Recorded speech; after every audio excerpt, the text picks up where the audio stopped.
परशुराम संस्कृत परशुराम रोमनकृत परशुराम शाब्दिक अर्थ कुल्हाड़ी वाले राम, जिन्हें राम जामदग्नि, राम भार्गव और वीराराम भी कहा जाता है, तीन हिंदू धर्म में संरक्षक भगवान विष्णु के दशावतार में छठा अवतार है।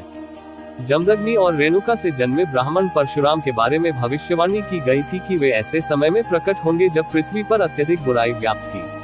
क्षत्रिय वर्ग ने हथियारों और शक्ति के साथ अपनी शक्ति का दुरुपयोग करना, दूसरों की चीजों को बलपूर्वक छीनना और लोगों पर अत्याचार करना शुरू कर दिया था। उन्होंने 21 बार क्षत्रिय योद्धाओं को नष्ट करके ब्रह्मांडीय संतुलन को ठीक किया। उनका विवाह विष्णु की पत्नी लक्ष्मी के अवतार धरणी से हुआ है। 5 वह राम रामायण के नायक के साथ संघर्ष के कारण रामायण में मौजूद है। महाभारत में उनका उल्लेख भीष्म, द्रोण, रुक्मी और कर्ण के गुरु के रूप में किया गया है। हिंदू पौराणिक कथाओं के अनुसार परशुराम का जन्म ऋषि जमदग्नि और उनकी क्षत्रिय पत्नी रेणुका से हुआ था। स्थानीय परंपरा में यह माना जाता है कि वे जानापाव स्थित एक झोपड़ी में रहते थे। 8 उनके पास सुरभि नामक एक दिव्य गाय थी, जो उन्हें वह सब देती थी जो वे चाहते थे। सुरभि गाय कामधेनु की बेटी है। 7 9 कार्तवीर्य अर्जुन नामक एक राजा पांडव अर्जुन से भ्रमित न हो। 10 नोट 1 को इस प्रचुर गाय के बारे में पता चलता है और वह इसे चाहता है। वह जमदग्नि से उसे देने के लिए कहता है, लेकिन ऋषि मना कर देते हैं। जबकि परशुराम कुटिया से दूर हैं, राजा बलपूर्वक कुटिया पर कब्जा कर लेते हैं।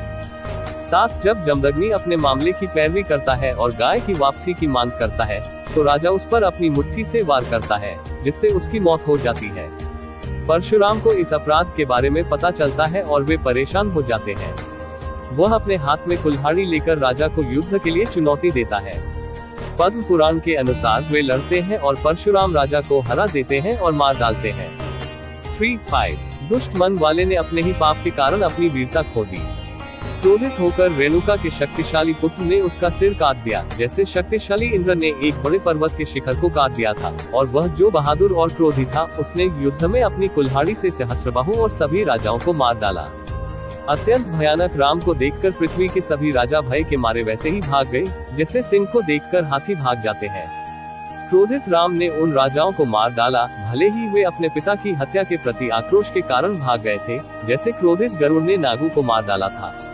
वीर राम ने संपूर्ण विश्व को क्षत्रियों से मुक्त कर दिया, लेकिन केवल इक्ष्वाकु के बहुत बड़े परिवार की रक्षा की, अर्थात उन्हें बचा लिया, क्योंकि यह वह परिवार था जिससे उनके नाना का संबंध था और अपनी मां के शब्दों के कारण। योद्धा वर्ग उसे चुनौती देता है और वह मनु और इक्ष्वाकु के वंश से संबंधित लोगों को छोड़कर वर्ग के हर एक सदस्य को मार डालता है। जमदग्नि के पराक्रमी पुत्र ने संसार को क्षत्रियों से मुक्त कराकर अश्वमेध यज्ञ किया। वह ब्राह्मण वर्ग के प्रमुख ऋषियों को 7 द्वीपों सहित पृथ्वी प्रदान करते हैं। पृथ्वी और अपने हिंसक कार्यों को त्यागने के बाद वह तपस्या में संलग्न होने के लिए नारा नारायण के आश्रम में चले गए। किंवदंती की जड़ें संभवतः ज्ञान कर्तव्यों वाले ब्राह्मण वर्ण और योद्धा और प्रवर्तन भूमिकाओं वाले क्षत्रिय वर्ण के बीच प्राचीन संघर्ष में है। रामायण में मिथिला में सीता के साथ राम के विवाह के बाद और घर से अयोध्या की यात्रा के दौरान उनकी पार्टी को कई अशुभ संकेत मिलते हैं। भूकंप और धूल भरी आंधी के बीच परशुराम पार्टी के सामने आते हैं। उन्हें दी गई आहुति स्वीकार करने के बाद परशुराम ने राम को युद्ध के लिए चुनौती दी, इस शर्त पर कि राजकुमार उनके धनुष शारंग की डोरी के भीतर एक धनुष रखकर और उसे उतारकर ऋषि को अपनी ताकत दिखाएंगे। राम को ये काम छोड़ने की दशरथ की अपील को नजरअंदाज करते हुए परशुराम एक योद्धा के रूप में राम के कौशल की अपील करते हुए धनुष की दिव्य उत्पत्ति और उसके स्वामित्व के इतिहास के बारे में बताते हैं। राम ने परशुराम से धनुष छीन लिया और उस पर प्रत्यंचा चढ़ा दी, एक ऐसा कार्य जिसके कारण वह अपनी दैवीय शक्ति से वंचित हो गए।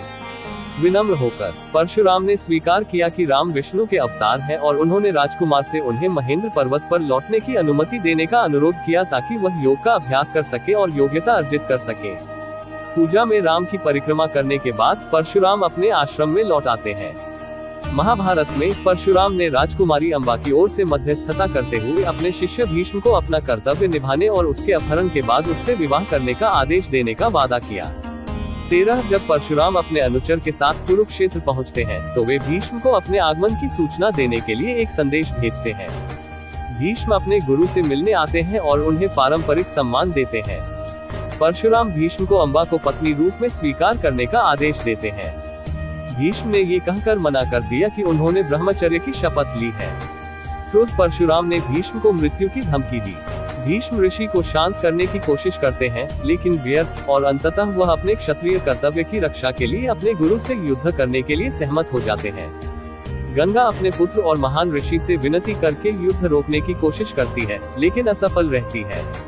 14 यह महान युद्ध बिना किसी परिणाम के 23 दिनों तक चलता है।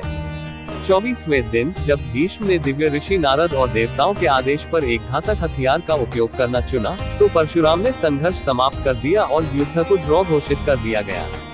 15-16 परशुराम अम्बा को घटनाएं सुनाते हैं और उससे भीष्म से सुरक्षा मांगने का आग्रह करते हैं। हालांकि अम्बा ने परशुराम की सलाह सुनने से इनकार कर दिया और गुस्से में घोषणा की कि वह तपस्या से अपना उद्देश्य प्राप्त करेगी। भौगोलिक और सांस्कृतिक रूप से पश्चिमी तट की उत्पत्ति से संबंधित किंवदंतियां हैं। ऐसी ही एक किंवदंती एक योद्धा ऋषि परशुराम द्वारा समुद्र से पश्चिमी तट को पुनः प्राप्त करने की है। ये घोषणा करता है कि महाविष्णु के अवतार परशुराम ने अपनी लड़ाई की कुल्हाड़ी समुद्र में फेंक दी। परिणाम स्वरूप पश्चिमी तट की भूमि उभरी और इस प्रकार जल से पुनः प्राप्त की गई। जिस स्थान से उन्होंने अपनी कुल्हाड़ी फेंकी या तीर चलाया, वह महाराष्ट्र के नासिक जिले के बगलान तालुका में सलहेर किला महाराष्ट्र की दूसरी सबसे ऊंची चोटी और सबसे ऊंचा किला पर है। इस किले के शिखर पर परशुराम को समर्पित एक मंदिर है और चट्टान पर सामान्य मनुष्यों से 4 गुना आकार के पैरों के निशान हैं। निचले पठार पर स्थित इस किले में देवी रेणुका, परशुराम की मां का मंदिर और एक यज्ञ कुंड भी है, जिसमें एक बड़े पानी के टैंक के किनारे शामियाना बनाने के लिए खंभों के लिए गड्ढे हैं। प्रशस्ति पत्र आवश्यक। संगम क्लासिक पुराणनुरु के अनुसार चेर राजा सेनकुट्टुवन ने कन्याकुमारी और हिमालय के बीच की भूमि पर विजय प्राप्त की। 18 जब उसके पास योग्य शत्रु न रह गए, तब उसने अपना भाला फेंककर समुद्र को घेर लिया। 18-19 17वीं शताब्दी के मलयालम कार्य केरलोथी के अनुसार केरल की भूमि कुल्हाड़ी चलाने वाले योद्धा ऋषि परशुराम विष्णु के छठे अवतार द्वारा समुद्र से पुनर्प्राप्त की गई थी, इसलिए केरल को परशुराम क्षेत्रम भी कहा जाता है। परशुराम की भूमि 20। परशुराम ने अपना फरसा समुद्र के पार फेंक दिया और जहां तक पानी पहुंचा, पानी कम हो गया। किंवदंती के अनुसार भूमि का यह नया क्षेत्र गोकर्ण से कन्याकुमारी तक फैला हुआ था। 21 समुद्र से उठी हुई भूमि नमक से भर गई और रहने के लिए अनुपयुक्त थी, इसलिए परशुराम ने सर्प राजा वासुकी का आह्वान किया, जिन्होंने पवित्र जहर उगला और मिट्टी को उपजाऊ हरी भरी भूमि में बदल दिया। सम्मान से वासुकी और सभी सांपों को भूमि के रक्षक और संरक्षक के रूप में नियुक्त किया गया। पिटी श्रीनिवास अयंगर ने सिद्धांत दिया है कि सेनगुट्टुवन शायद परशुराम कथा से प्रेरित थे, जो प्रारंभिक आर्य निवासियों द्वारा लाया गया था। 22 वर्तमान गोवा या गोमांतक में, जो कोंकण का एक हिस्सा है, दक्षिण गोवा जिले के कैनाकोना में एक मंदिर है जो परशुराम को समर्पित है।